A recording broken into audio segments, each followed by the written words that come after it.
And these days, like, the levels jumped a bit.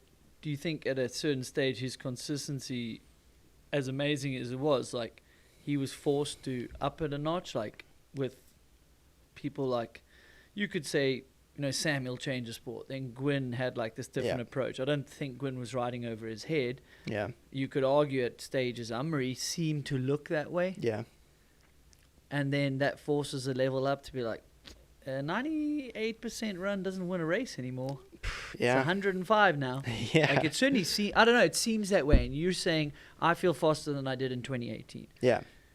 What is the pace really like these days? Oh, And what are guys doing to win these races? I think you just look around and you see, like, how much effort is getting put in, like, through the whole off season by some of these teams and obviously by the riders. Like, just the level of commitment is way higher than it used to be, I think. And also just, you have these kids coming up from junior, like their first, second year junior, and they're already so incredibly fast. Like, that never used to happen. Like, I remember, like, when I was a junior, or even just like the first few years I was pro, like, you could kind of like pick out a few juniors who might be fast one day, but their times, you would never even like think to compare the times. Like, they were so far off still. But now they come in and their times are like top 5, top 10, like, regularly. Started with like Jackson and Jordan, and now with like Asa and like Max Alran, like all these kids who are straight away zero experience and so fast. And then, they go up into elite, and then all of a sudden you have 5, 6 more contenders, it's definitely, I think every year it's more and more competitive. Like, I think, the sport is just, it's growing, and I think the level is just rising. And you have, Amari, Loic, like all these, in their teams, and everyone's like just pushing more and more every year. So, it's not getting any easier to win.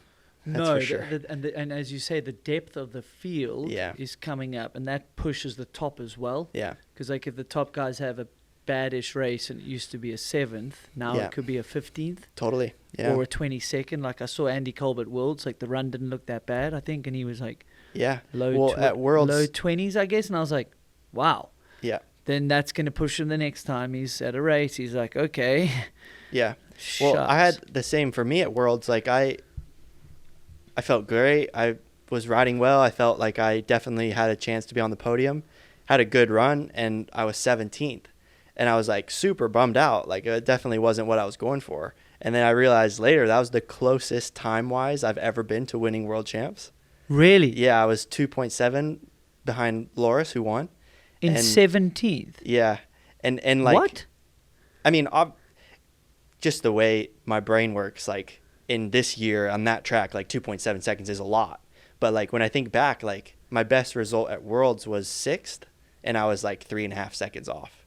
So, like, just shows you how many guys are, within a second or two of winning.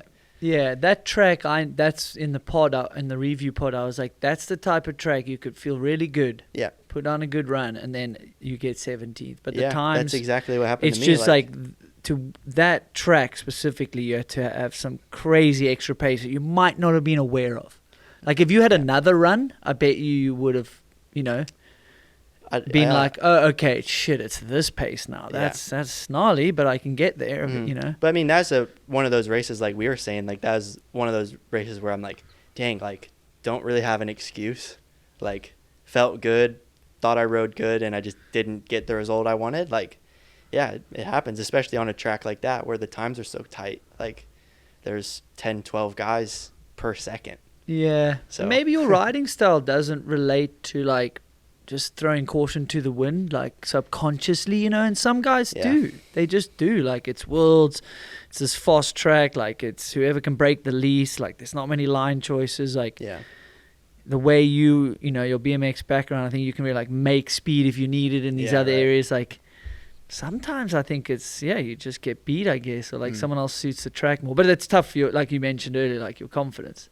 Yeah. But I think in this modern day, I think it is healthy to look at the time gap. Not just the position, because of the depth. Like, it's just insane. Yeah. Like 17 sucks at your. It doesn't suck. Sorry, like from No, my side, it it does. doesn't suck because there's depth.